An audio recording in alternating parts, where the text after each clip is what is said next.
दिल्ली में विधानसभा चुनाव से पहले भारतीय जनता पार्टी के कालकाजी से प्रत्याशी रमेश बिधूड़ी ने जिस तरह का बयान दिया है, इसके बाद चर्चा अलग तरीके की शुरू हो चुकी है। जी हाँ, हमारे इस रिपोर्ट में इस बारे में आपको बताना चाहेंगे कि रमेश बिधूड़ी की बयानबाजी पर बीजेपी ने अभी तक कोई बड़ा एक्शन नहीं लिया। इसके बाद आप और कांग्रेस बुरी तरीके से बीजेपी पर हमलावर है। बीजेपी को महिला विरोधी करार दिया गया। इसी के साथ दिल्ली में विधानसभा चुनाव की तारीख का ऐलान भी कर दिया गया है। चुनाव आयोग की तरफ से राजीव कुमार ने कहा 5 फरवरी की तारीख को अगले महीने मतदान है और 8 की तारीख को मतगणना होगी। इसके बीच आपको बता दें, एक ही चरण में दिल्ली में होना है चुनाव 70 विधानसभा सीटों पर।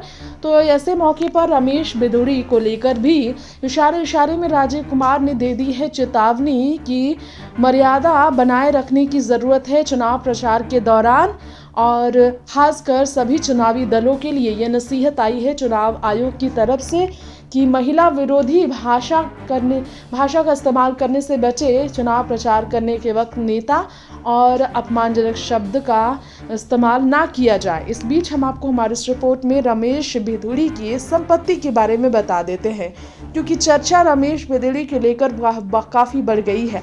आखिर रमेश बिधूड़ी इतने ज़्यादा मशहूर जो हो गए हैं अपने विवादित बयानों की वजह से हमेशा की तरह, तो आइए उनके नेटवर्थ के बारे में भी जान ही लेते हैं।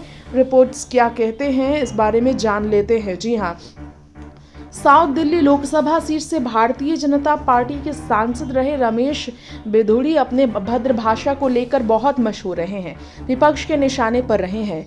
तो उनको लेकर अगर बात करें तो विपक्ष ने स्पीकर से उनके खिलाफ कार्रवाई करने की मांग तो बीते साल भी की थी, और बीते साल 2023 में की थी, सितंबर के महीने में। वो दिन अगर आप नहीं भूले होंगे। खैर, 30 लाख की ज्वेलरी, 4 करोड़ का घर, ऐसे कई बड़े संपत्ति के मालिक है सांसद रहे रमेश बिधूड़ी, जो मुख्यमंत्री आतिशी और कांग्रेस नेता अलका लांबा के खिलाफ चुनावी मैदान पर उतरे हैं। जी हाँ, हमारे इस रिपोर्ट में आपको बता दें, रमेश बिधूड़ी जो कि गुरुवार को से ही काफ़ी ज़्यादा सुर्खियों में बने हैं विवादित बयानों को लेकर। उनके बारे में बात की जाए तो पिछले चुनावी हलफनामे में उन्होंने जो अपनी संपत्ति का ब्यौरा दिया था उस बारे में बात कर लेते हैं।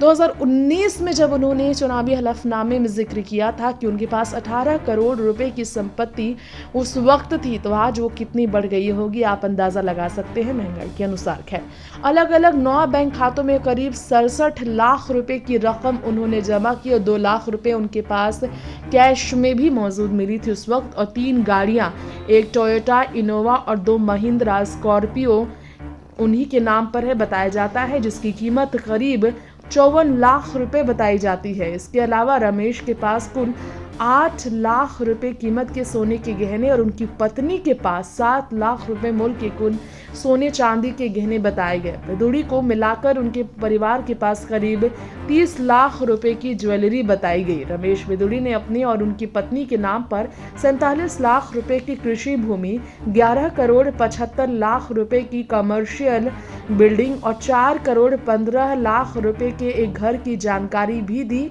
और दिल्ली के तुगलकाबाद के इलाके में उनका घर है, ये भी पता चला।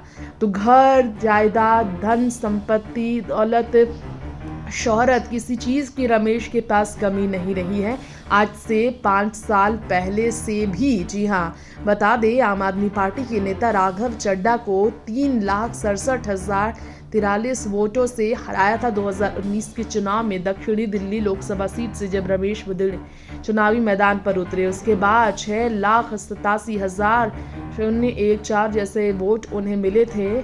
और इसके अलावा अगर उनके बारे में बात की जाए तो चंद्रयान 3 के मुद्दे पर भी जब चर्चा थी तो दानिश अली के टोकने पर रमेश भड़क गए थे। जमकर उनके विवादित बयान अक्सर चर्चाओं का विषय बनते रहे हैं। Next 9 political wise report.